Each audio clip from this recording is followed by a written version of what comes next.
सहना सहनाववतु भवतु सहनो भुनक्तु भुनक्तु सह सह वीर्यं वीर्यं करवावहै करवावहै तेजस्विनोऽधीतमस्तु तेजस्विनावधीतमस्तु मा मा विद्विषावहै। विद्विषावहै। हे प्रभु, हमारी साथ साथ रक्षा करें, हमारा साथ साथ पोषण करें, हमें साथ साथ पराक्रमी बनाएं। शास्त्र का यह ज्ञान हमारे लिए तेजोमयी हो और हम परस्पर किसी से द्वेष ना करें। शंकरम शंकराचार्यम केशवम केशवं बादरायणम बादरायणं सूत्र भाष्या कृतौ सूत्रभाष्यकृतौ वंदे वन्दे भगवन्तौ भगवन्तौ पुनः पुनः पुनः। पुनः। श्री शंकराचार्य के रूप में भगवान शिव और वेद व्यास के रूप में भगवान विष्णु, जो सूत्र और भाष्य के रचयिता थे, उन्हें बार बार नमस्कार है।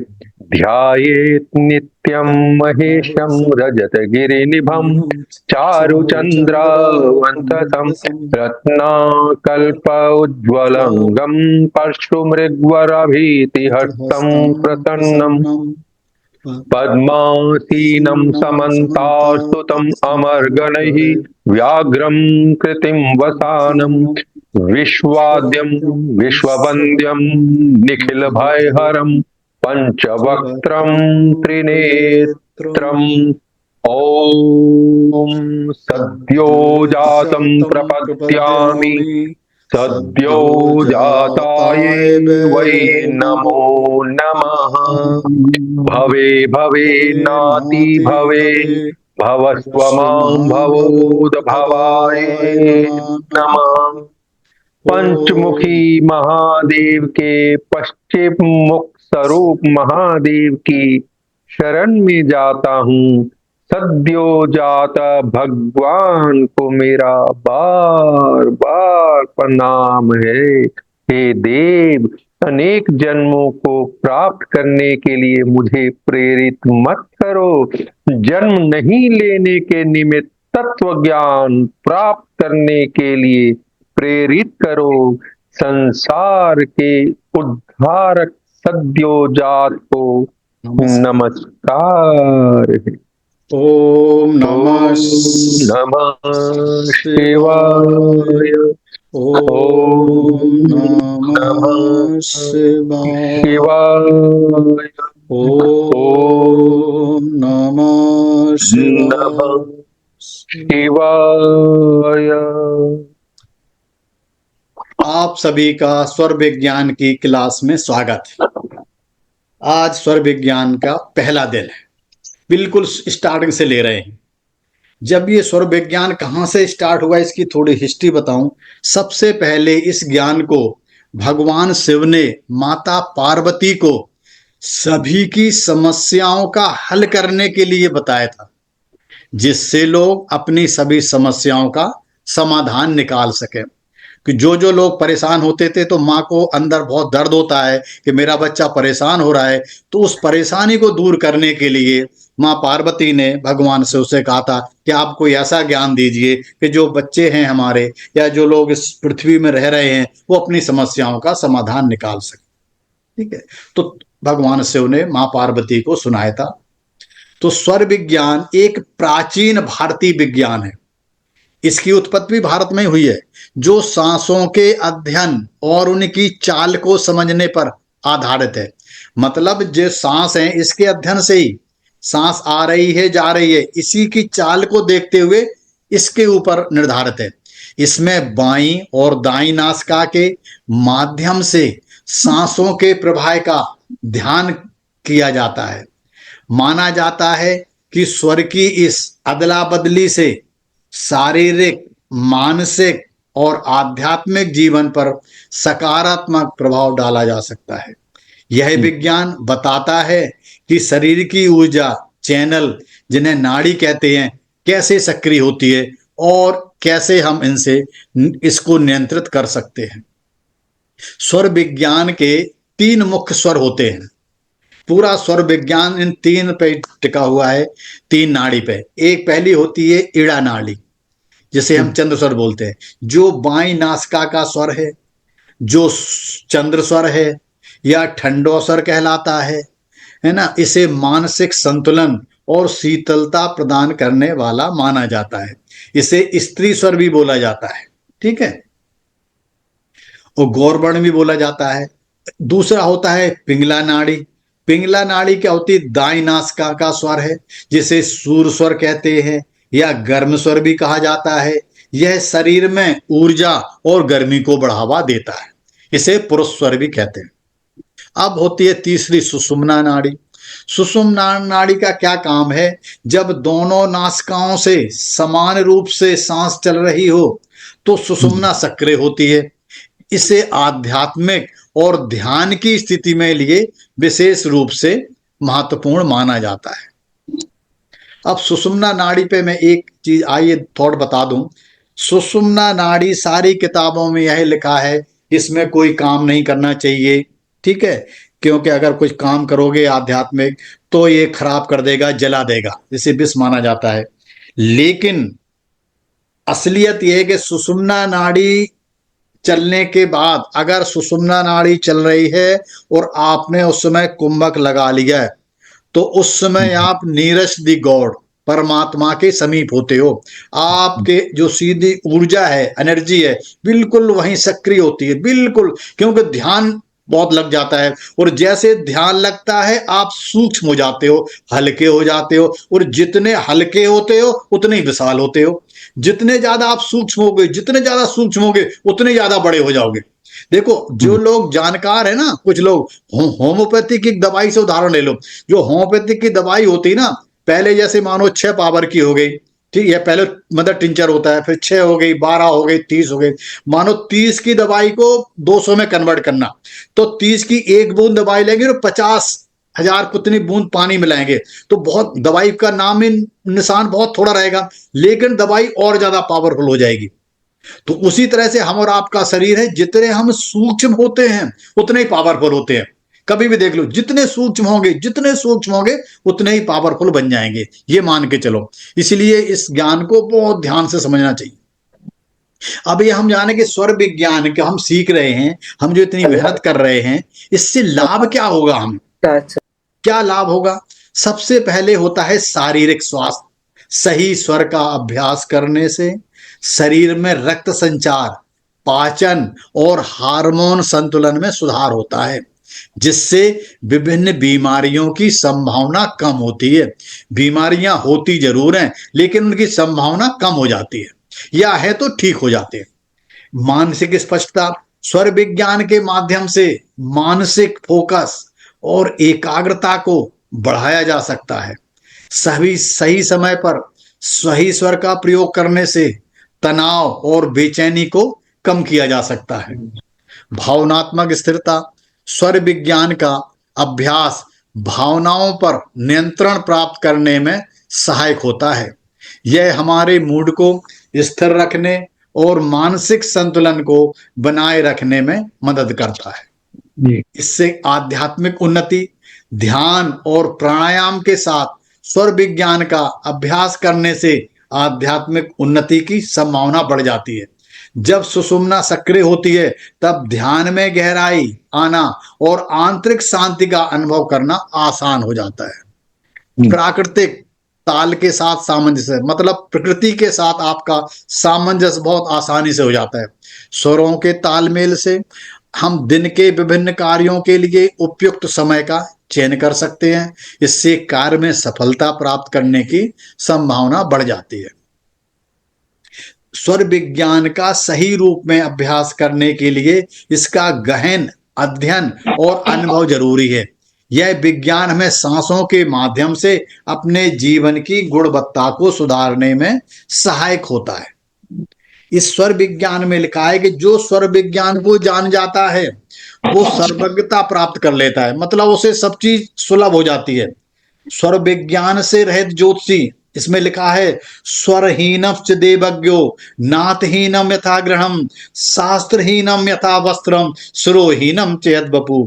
मतलब स्वर विज्ञान से रहित ज्योतिषी स्वामी से विहीन घर के समान होता है, शास्त्र से विहीन जो लोग शास्त्र जानते हैं, वेद पढ़ते हैं, अगर उन्हें ये स्वर विज्ञान नहीं आता है तो ऐसे समझो कि जो बिना मुख के है।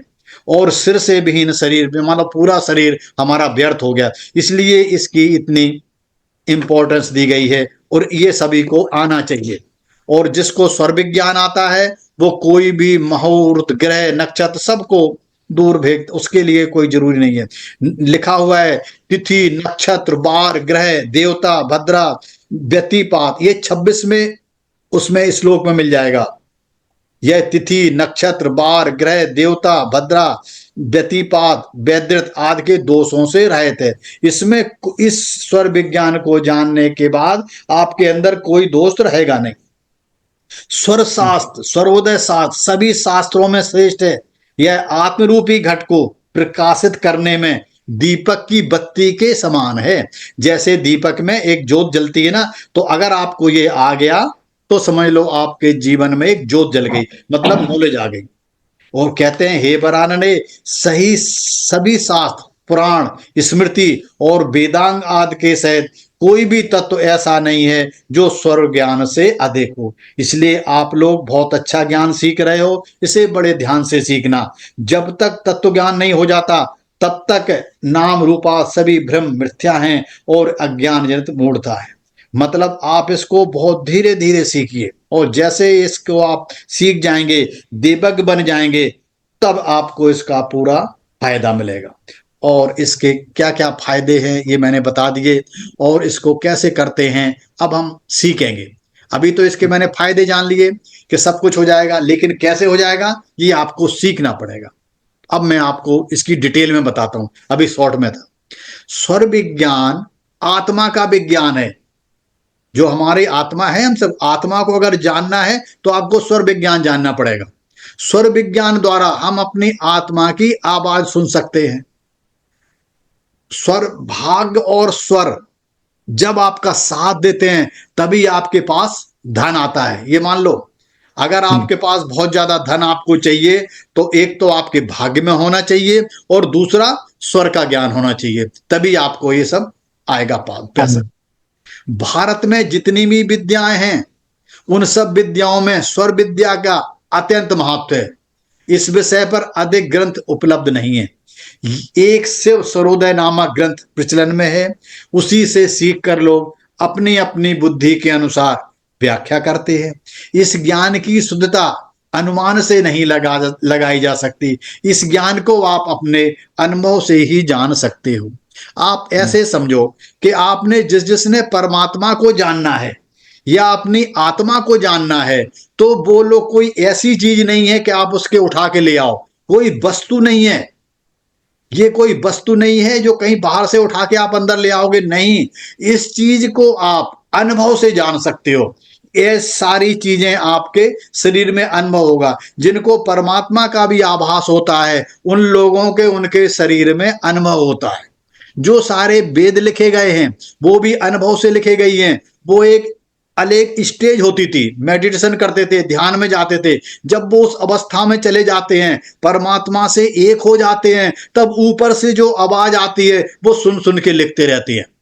मतलब आवाज वो परमात्मा की होती है, जो लिखने वाले होते हैं वो आवाज परमात्मा की सुन करके और नीचे लिखते रहते हैं। इसी तरह वेद लिखे गए हैं। तो आपको क्या करना है, इसका अनुभव करना है। वो अनुभव कैसे करना वो मैं सारे तरीके से कहूंगा आपको। आप बस सिर्फ चलते रहिए, इसको फॉलो करते रहिए। अगर आपको स्वर विज्ञान अच्छा आ गया तो ये मान लो आपको अपनी आत्मा को अनुभव होने लग जाएगा।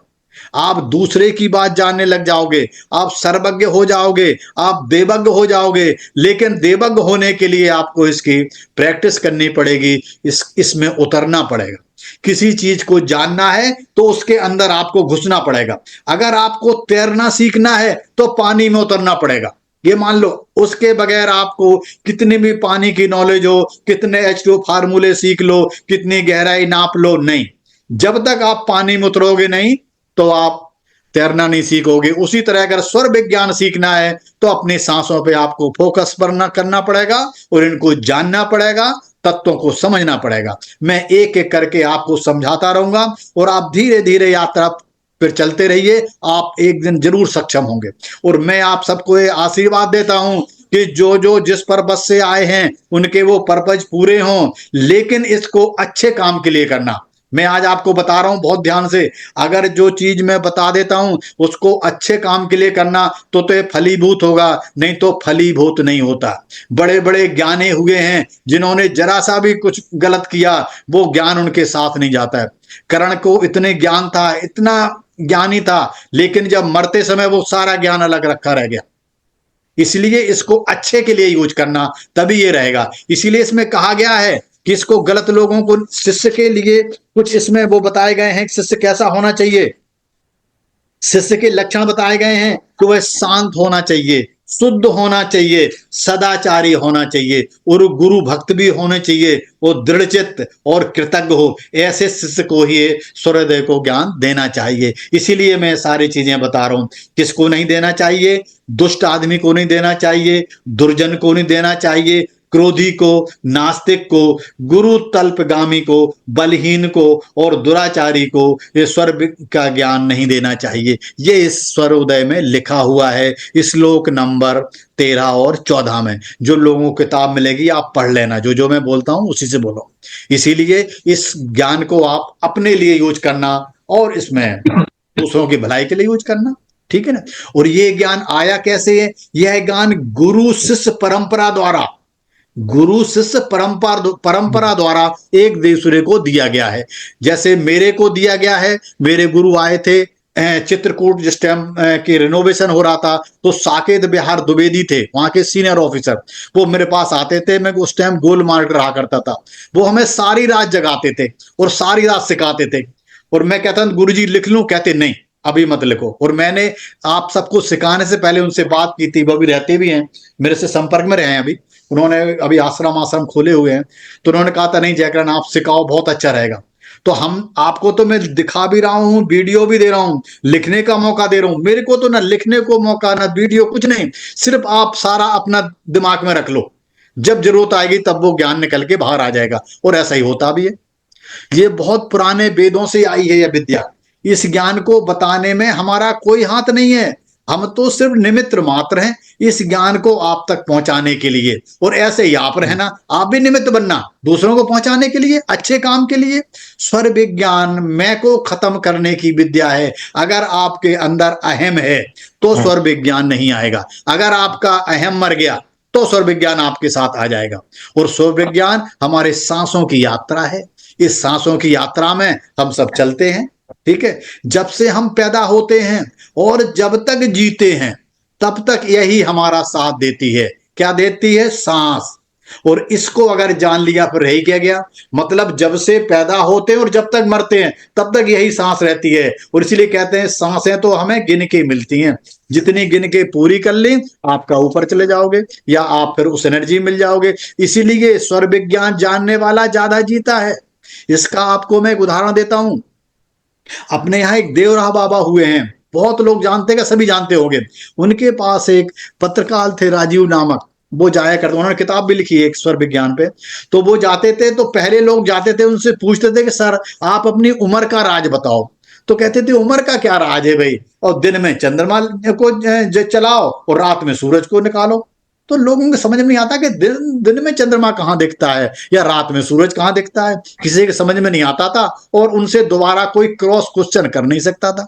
राजीव जी जब गए, और लेकिन वो स्वर विज्ञानी थे, तो उन्हें ये पता, ओहो, उन्होंने कहा ये बात है। तो दिन में आप अगर अपना चंद्रमा चला रहे हो, चंद्र स्वर चला रहे हो, और रात में सूर्य स्वर चला रहे हो, तो समझ लो आपकी बहुत उम्र रहेगी, ठीक है ना। तो अब इससे हम अपने जीवन को सुखमय बना सकते हैं। इस विद्या को हम प्रैक्टिकल कर सीखेंगे। यह विद्या रटने की नहीं है, यह उपयोग करके देखने की विद्या है। मतलब इसका हम उपयोग करेंगे, इसको सीखेंगे, इसको अनुभव में लाएंगे, उसी से रिजल्ट मिल जाएगा। सबसे पहले हम आज सांसों के बारे में बात करेंगे। हम जानने की कोशिश करेंगे कि हम सांस लेते कैसे हैं। आप सब ये प्रैक्टिकल करने की विद्या है। तो आप क्या करो, एक आप अपना चेस्ट पे रखो, एक आप अपने नाभि पर रखो। सभी लोग रख लीजिए, कोई बात नहीं, शर्म करने की बात नहीं है। जो वो अपने वीडियो नहीं दिखाना चाहते, वीडियो ऑफ भी कर सकते हैं, लेकिन रख जरूर लेना। अब आप क्या करो, अब सांस अंदर लो और सांस बाहर छोड़ो, सांस अंदर लो, सांस बाहर छोड़ो। अब आप देखोगे कि जैसे सांस आप अंदर लेते हो तो आपका पेट भी बाहर निकलता है और चेस्ट भी बाहर निकलता है। चेस्ट थोड़ी कम निकलती है, पेट ज्यादा निकलता है। ये सांस लेने का सही प्रक्रिया है, सांस लेने का सही तरीका यही है। लेकिन यह मैं गारंटी से कह रहा हूं कि ऐसा सभी के साथ नहीं हो रहा होगा। इसी के बिगड़ने से हमारे अंदर बीमारी आती है। इसीलिए पहले के लोग ज्यादा हेल्थी रहते थे, जबकि वे लोग कभी कभार पता क्या है, सब्जी को कच्चा या कभी कभी बिना धोए खेतों से निकाली और नाली में धोई और खा लेते थे। सभी ऐसे खा लेते थे, कोई बीमारी नहीं। जबकि आजकल हम लोग बहुत विचार करते हैं, हाइजीन पे बहुत ध्यान देते हैं, इसमें ऐसा नहीं होना चाहिए, इसमें नमक से धो लो, फिटकरी से धो लो, विनेगर से धो लो, तब खाते हैं। और पहले ऐसे ही खेत से निकाल के ऐसे ही खा जाते थे और वो कभी बीमार भी नहीं पड़ते थे। ठीक है, तो सांस लेने का यह एक तरीका है। या ऐसे समझो, आप सबने गुब्बारा देखा ना, बलून जिसको कहते हैं, इंग्लिश में, हिंदी में गुब्बारा कहते हैं, जो फुलाते हैं। तो जैसे उसको गुब्बारे को फुलाते हो, सांस अंदर डालते हो तो गुब्बारा फूलता है, जब उसकी हवा निकलती है तो बलून पचक जाता है। ऐसे ही हमारे अंदर होना चाहिए गुब्बारे की तरह, कि जैसे ही सांस ले रहे हैं तो हम क्या, फेफड़े और वो पेट को जो है ना खोलना चाहिए, और जब सांस छोड़ रहे हैं तो अंदर जाना चाहिए। सबसे पहले आप अपनी सांस लेने के तरीकों को सुधारिए। यह एक दिन में नहीं सुधरेगा, लेकिन करते करते जरूर सुधर जाएगा।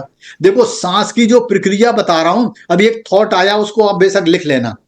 जिसको इमीडिएट एनर्जी चाहिए, आपको दिन में या कभी भी आपको आलस आ रहा है, या आपको ऐसा महसूस हो रहा है कि आपका शरीर थोड़ा डाउन जा रहा है, एनर्जी ज्यादा चाहिए, आप क्या कीजिए, आप सांस लीजिए, 7 तक गिनती गिनिए, 7 तक। मानो आप 7 चक्रों पे गिन रहे हैं, गिनती है ना, 1 2 3 4 5 6 7, 7 तक यहाँ आ गए, 7वां चक्र। और फिर सांस एक रोक के 1 सेकंड, फिर छोड़िए, 7, ये 1 हो गया। इस तरह से आप 12 बार 14 बार सांस ले लीजिए। मतलब जैसे 14 बार आप सांस लोगे और इसमें लगेंगे मुश्किल से 3 मिनट या 4, मुश्किल से, या कम में ही लगेंगे। आप देखोगे कि आपके अंदर एनर्जी बढ़ जाएगी, आपके अंदर ह्यूमिडिटी बढ़ जाएगी, आपके अंदर ताकत बढ़ जाएगी, आप एक्टिव हो जाओगे। क्यों? कि सांसों का ही तो खेल है। सिर्फ करना क्या है, 14 बार सांस लेनी है, लेनी, 1 सेकंड रोकना, फिर छोड़नी, फिर नीचे 1 सेकंड रोकना, फिर लेना। तो इस तरह से आप अपनी एनर्जी को कभी भी बढ़ा सकते हो। इसे लिख लेना रजिस्टर में, किसी कॉपी में, और चाहे चीज लिखो मत लिखो, ये एक्सरसाइज जरूर लिखना, उसे करके देखना। इस विज्ञान की यह एक अच्छी बात है कि इसमें आपको अलग से कुछ भी नहीं करना, आपको इसमें एक्स्ट्रा कुछ लगाने नहीं है। आपको यह ध्यान रखना है कि आपको सांस नाक से लेना है और मुंह से छोड़ना है। नाक से भी छोड़ सकते हो, मुंह से छोड़ोगे तो ज्यादा सांस निकल जाएगी, ज्यादा अच्छा रहेगा। 100 में से 70 लोग सांस को मुंह से लेते हैं। नाक से सांस लेने से आपको न जानते हुए भी आपको फायदा होगा। कैसे फायदा होगा? आपकी नाक में बाल होते हैं जिन्हें हम लोम कहते हैं, इसी से अनुलोम और विलोम शब्द बना है। नाक आपकी सांस को साफ करती है, फिर फेफड़ों में जाती है, और मुंह से जब सांस लेते हो ना तो बिना सांस साफ किए अंदर चली जाती है, क्योंकि तो फिर वो गंदी सांस जाएगी। इसीलिए लोगों की सांस की प्रॉब्लम होती है, कफ की भी होती है, जैसे आजकल मेरे को भी हो रही है। क्योंकि मैं सुबह 1.5-2 घंटे मंदिर में बैठता हूँ, वहां खुला मंदिर है, तो रामायण पढ़ता हूँ, तो 1.5-2 घंटे पढ़ता हूँ, तो वो सारी सांस अंदर, पोल्यूशन बहुत है यहाँ पर, सब भर जाती है। तो वो अभी जैसे जो पूर्णमासी होगी, और देखना 2 दिन बाद मैं बिल्कुल फिट मिलूंगा। तो ये हम जाने अनजाने में, जैसे आप मुंह से सांस लोगे तो आपका मतलब फेफड़े खराब हो जाएंगे, गला खराब हो जाएगा। क्यों? सांस गंदी अंदर जाएगी, और सुबह सुबह वैसे पोल्यूशन बहुत होता है, तो एक गला खराब रहता है। जिनकी छाती में जकड़न है वो नाक से सांस लें, मुंह से सांस न लें। इसको तरीके को, सांस लेने के तरीकों को आपने सुधारना है। कैसे सुधारना है? कि नाक से सांस लेनी है, और सांस लेते समय पेट और छाती फूलनी चाहिए, तभी आपकी सांस समझ लो सही हो रही है। अब हम आगे चलते हैं स्वर विज्ञान में।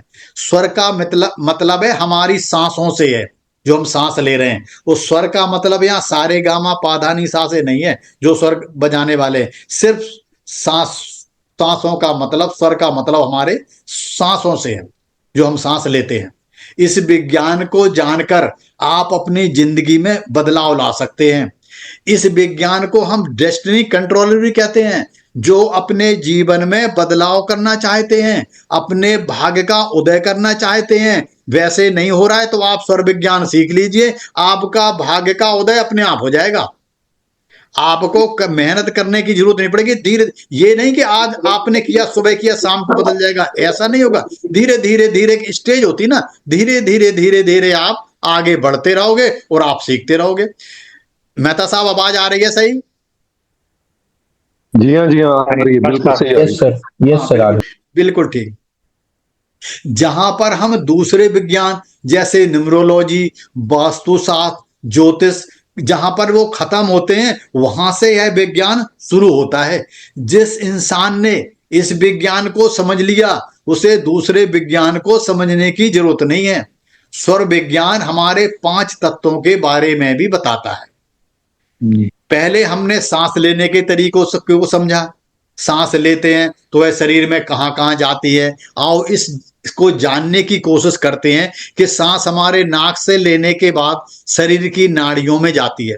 ठीक है, जब अंदर हम सांस लेते हैं तो हमारे सांस के अंदर नाड़ियां होती है, उनमें जाती है। अब थोड़े और भीतर की तरफ जा रहे हैं। मनुष्य के शरीर में अनेक नाड़ियों का जाल बिछा हुआ है। बुद्धिमान लोगों को अपने शरीर को अच्छी तरह जानने के लिए इनके विषय में अवश्य जानना चाहिए। हमारे शरीर में 3.5 लाख नाड़ियां होती हैं, लेकिन हमारे शरीर की 72,000 नाड़ियों में प्राण बहते हैं।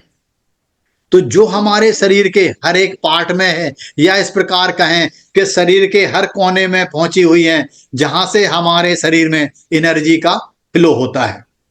यह सारी की सारी नाड़ियां हमारे नाभि में मिलती हैं। नाभि ही इनका उद्गम स्थान है, मतलब यहीं से है, सारी नाड़ियां नाभि से ही निकलती हैं। इसीलिए हम देखेंगे कि हमारी नाभि का बहुत महत्व होता है। 72,000 नाड़ियों का जंक्शन हमारी नाभि में है। समझ लो 36,000 बाएं भाग में है और 36,000 दाएं भाग में है। इन नाड़ियों में 10 श्रेष्ठ नाड़ियां हैं। उनमें से भी 3 सर्वोत्तम हैं। 3 कौन सी सर्वोत्तम है? ईड़ा नाड़ी, पिंगला नाड़ी और सुषुम्ना नाड़ी। उक्त 3 नाड़ियों के अलावा 7 नाड़ियां और हैं। गांधारी, हस्तजिह्वा, पूषा, यशस्विनी, अलंबुसा, कुहू और संकिनी। नाड़ियों की स्थिति, नाड़ियां शरीर में कहां कहां हैं?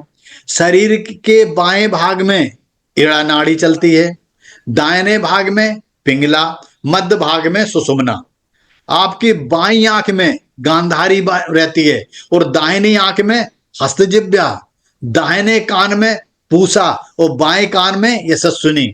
मुखमंडल में अलंबुसा, वो जननांगों में कुहू और गुदा में संखनी नाड़ी स्थित है।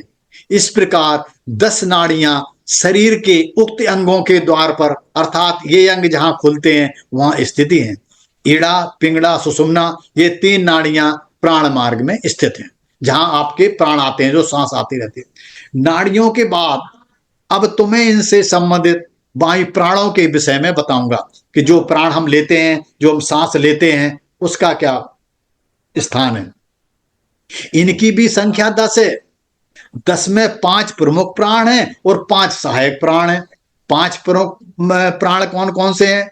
प्राण, अपान, समान, उदान और व्यान। ये 5 हमारे प्राण जो है ना, ये मुख्य प्राण बोले जाते हैं, और 5 इनके सहायक प्राण होते हैं। इनमें कौन कौन से होते हैं? नाग, कूर्म, कृकिल, या कृकिर बोलते हैं कुछ लोग, देवदत्त और धनंजय। अब मुख्य 5 प्राणों की स्थिति। अब जो मुख्य प्राण है वो शरीर में कहां रहते हैं? प्राणवायु जो है हमारा की स्थिति हमारे हृदय में होती है। प्राणवायु हमारा हृदय में रहता है, और अपान वायु नाभि के नीचे जहां गैस निकलती है, उत्सर्जन अंग बोलते हैं, वहां पर होती है। और समान हमारी नाभि में होती है, और उदान हमारी कंठ में होती है, और व्यान हमारे पूरे शरीर में रहती है। अब 5 सहायक प्राण वो कहाँ रहते हैं? वो भी शरीर में रहते हैं। वायु के कार्य निम्नलिखित है, मतलब जो सहायक प्राण है वो भी हमारे शरीर में क्या काम करते हैं कि जो प्राण वायु है उनके कार्य, जो नाग है ना, वो डकार जब आती नहीं है हमारे, जो डकार हम लेते हैं वहां पर वायु वो काम करती है, ठीक है ना। डकार आना, नाग वायु। वो कूर्म क्या होती है? जब हमारी पलकें झपकती है ना, तो उनमें जो वायु लगती है एनर्जी, वो कूर्म वायु चलती है। वो क्रिकल, जब छींक आती है तब क्रिकल आती है, और जब जमुहाई आती है, आपको अंगड़ाई लेते हो ना, तब देवदत्त वायु आती है। जो है ना, जो क्या कहते हैं कि जो प्राण वायु, जो 5 प्राण है, और जो 5 जो हैं उनके सब प्राण वो धनंजय यह पूरे शरीर में फैली होती है। लेकिन धनंजय वायु में एक वो है, वो क्रिया बताता हूं, मैं व्याप्त रहता है मृत्यु के बाद भी। जब आपकी डेथ हो जाती है तब भी कुछ समय तक यह शरीर में बना रहता है। धनंजय वायु शरीर से बहुत बाद में निकलता है, सारी वायु निकल जाती हैं, लेकिन धनंजय वायु तब भी रहती है। इस प्रकार से 10 प्राणी वायु 10 नाड़ियों से होकर शरीर में जीव के रूप में भ्रमण करते रहते हैं, ठीक है। अब आप लोग पेन जो ले रखा है, अब आप होमवर्क लिख लीजिए थोड़ा सा, क्योंकि अगर आपने स्वर विज्ञान सीखना है या स्वर विज्ञान की यात्रा में आगे तक चलना है, तो आपको थोड़ा होमवर्क भी थोड़ा थोड़ा करना पड़ेगा। लिख लीजिए आज का होमवर्क।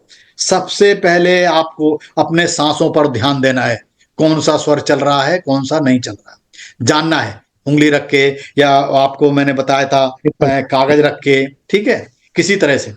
या आप एक काम करना, कुंभक लगाना सीखना है। सांस सगुण में सांस लेनी है और रोक लेनी है। और कुंभक का मतलब है जो मूलबंध नहीं होता है, अगर जो बोलो वो भी लगा लेंगे तो ये बहुत अच्छा रहेगा। और चाहे 5 सेकंड रोकें, आप थोड़ी देर इसकी प्रैक्टिस करना सीख लीजिए। जैसे ही आप इसकी प्रैक्टिस करना सीख जाएंगे, आपको स्वर विज्ञान सिद्ध होना शुरू हो जाएगा, और आपके देखोगे आपके काम बनने भी शुरू हो जाएंगे। और उस समय जो जो आप सोचोगे अच्छा अच्छा, वो पूरा होना शुरू हो जाएगा। रात को बाएं करवट सोना है, ध्यान रख लो, रात को बाएं करवट सोना है। सबसे पहला काम था सांसों पर ध्यान देना है, दूसरा है कुंभक लगाना है, तीसरा है रात को बाएं करवट सोना है, चौथा है सूर स्वर में खाना खाना है, और चंद्र स्वर में पानी पीना है, सूर स्वर में लेटन करने जाना है, और चंद्र स्वर में यूरिन पास करने जाना है। मेहता साहब प्रेयर शुरू कर दे। जी। ओ न तत्र सूर्यो भाति न चंद्र तारकम् नेमा विद्युतो भान्ति कुतोऽयम् अग्निः तमेव भान्तम् अनुभाति सर्वम् तस्य भासा सर्वमिदं विभाति। ॐ पूर्णमदः पूर्णमिदं पूर्णात् पूर्णमुदच्यते पूर्णस्य पूर्णमादाय पूर्णमेवावशिष्यते। ओम शांति शांति शांति शांति शांति। शांति।